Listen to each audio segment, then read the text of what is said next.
Ашмунтас Маріус, вучень 10 класа Травской средней школы Ивьевского района. Ян Кабрыль. Урывак з апавядання «Мементо моры». Пад чорнай навіссю броваў ажылі нарэшце вочы. Губы зусім перасталі дрыжаць. Нібыта не сваю, незвычайным жэстам пячэнік узняў галаву. А ён што думаў? І усіх добрых людзей. Можа, ён ім раўня, гэты твой гаспадар, або ты, можа, цьфу! Чалавек плюнуў пад ногі, тады павярнуўся і ўжо не тым няпэўным крокам, як сюды, пайшоў да варот ад рыны.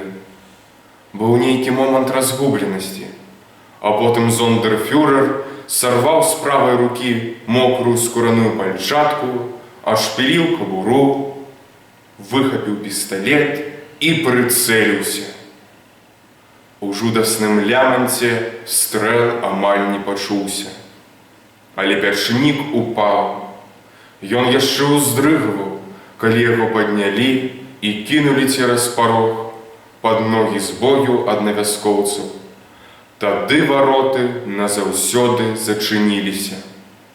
І ён згарэў адзін, хто мог бы ў той дзень не згарэць.